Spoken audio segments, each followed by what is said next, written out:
Hola compañeros, sean todos ustedes bienvenidos, compañeros y maestra. A nosotros, yo soy Luis Yo soy Isaac. y nosotros les vamos a hablar sobre un tipo de variable cuantitativa y cualitativa. Somos del grupo 591 de la clase de estadística y probabilidad del plantel CCH Escapotzalco. Espero este video les sea de utilidad y estos datos les sirvan bastante, más que nada informativo, todo esto. Hola de nuevo, yo soy Luis y como ya les había dicho, vamos a hablar sobre el análisis descriptivo de una variable cualitativa y cuantitativa.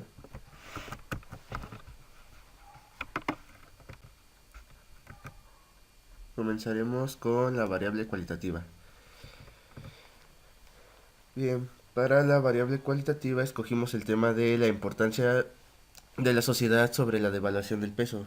Escogimos principalmente este tema porque, bueno, la devaluación del peso ha sido un problema, un tema que ha afectado a México desde que se volvió una nación independiente. ¿En qué consiste la devaluación del peso mexicano? Pues consiste en la pérdida del valor que ha sufrido la moneda mexicana. Esto se da principalmente ante el dólar estadounidense. Esto se ha venido suscitando durante todas estas épocas actuales. En 2017 se supone que el dólar arrebasó el costo de los 21 pesos mexicanos, que fue la suma más grande que se ha dado en toda la historia. Actualmente el dólar está en 21 pesos con 90 centavos. Y bueno, las causas principales de que se dé esta devaluación es cuando hay una elevada inflación en el país. Esto que causa que se comience a producir mucho dinero, tanto que el Producto Interno Bruto no lo puede respaldar. También se da por la poca confianza en la economía que se tiene de nuestro país. Y también puede haber devaluaciones que son controladas. Esto es para atraer a las empresas y al capital extranjero para que puedan invertir en nuestro país. También la, se puede decir que el aumento excesivo del gasto público lleva a una crisis económica. Y al no existir una política económica sustentable, las grandes empresas y grandes capitales comienzan a irse de nuestro país. Bien, para esto tenemos tres opciones de clase.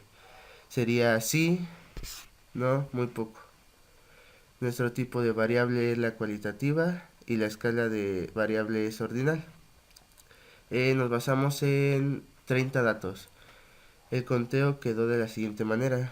En las personas que respondieron sí fueron 20. Las que respondieron que no les importaba el tema eran 3. Y las que les tienen un poco interés fueron 7. Muy bien. F en la tabla representa la frecuencia, que es con la que...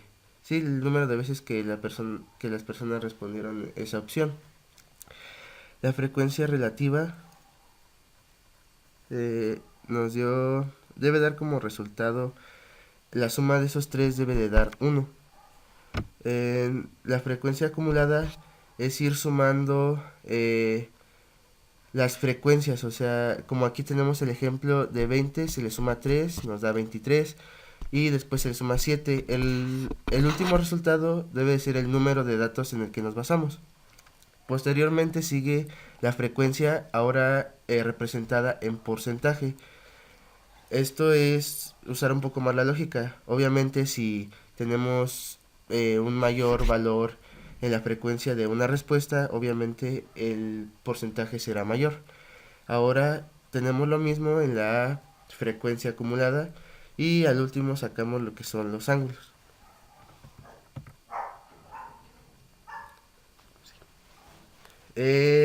Nos hicimos en clase hicimos dos gráficas. En este diagrama representamos lo que son las tres opciones, sí, no y muy poco. En una escala de 0 a 25, en donde representamos el número de veces que se repitió la opción. Como tenemos aquí 20, dijeron que sí, 3 que no y 7 que muy poco. Y también hicimos lo que es conocido como una gráfica de pastel, en donde se representa por porcentajes. Y tenemos lo mismo, el 66.6% lo redondeamos a 67, que es las veces que dijeron que sí les importa el tema, o sea que sí les importa la devaluación. El 10% dijeron que no, y otro 23 dijo que muy poco. Bueno, yo soy Luis y vuelvo a presentarme. Yo les voy a hablar sobre la variable cuantitativa y en este caso quiero decir que nuestro número de datos fue el mismo, 30. Nuestra variable o nuestro tema a abordar en este caso son el número de quejas hacia dirección de un estudiante en el grupo 591 de estadística en CCH Escapotzalco. Como ya les mencioné, nuestro tipo de variable es cuantitativa y nuestra escala de variable es una variable de razón, ya que el 0 aquí sí sería arbitrario. Bueno, aquí tenemos la tabla que se las voy enseñando. Primero tenemos que entender que K son los intervalos de clase. Bueno, son los intervalos. El número de intervalos, que en este caso son 5. Como en nuestra respuesta, nuestro rango fue de 1 a 9. Nada más lo dividimos de 0 a 1, de 2 a 3, de 4 a 5, de 6 a 7, de 8 a 9. Ahí tenemos nuestro conteo y en nuestra frecuencia nos salió que en el primer grupo que nada más presentaron una queja fueron 4 personas. En el número 2 nuestra frecuencia fue 10 porque solo presentaron de 2 a 3 quejas y así sucesivamente con las demás.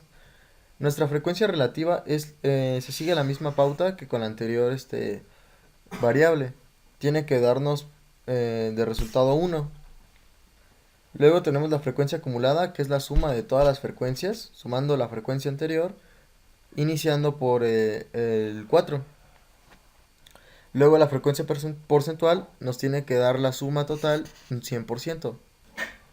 Luego la frecuencia acumulada porcentual es lo mismo que la anterior y los intervalos reales de clase son otra cosa que nos sirve para poder realizar una gráfica. Bueno, ya que tenemos estos datos, primero quisiera hablarles sobre el por qué nosotros nos interesó investigar esto sobre esta variable, el número de quejas hacia dirección. Bueno, sabemos que actualmente el plantel no se encuentra en una posición muy buena. Entonces, algo que pudo haber alentado esto son el número de quejas que tuvo hacia dirección, que podemos ver. Bueno, analizando este histograma, podemos ver, nuestra variable. En el caso, este histograma habla de número de quejas hacia dirección de un estudiante del grupo 591 de estadística en CCH Escapotzalco. Podemos ver que la mayor tendencia fue que se presentaran de 1.5 a 3.5 quejas en CCH Escapotzalco. Esa fue la mayor tendencia. Y por otra parte podemos ver que la menor tendencia fue la última, que presentan de 8 a 9 quejas. Son las menor, mientras su contrapartida, la que más hubo, como ya les mencioné, fue la de 1 a 2 quejas.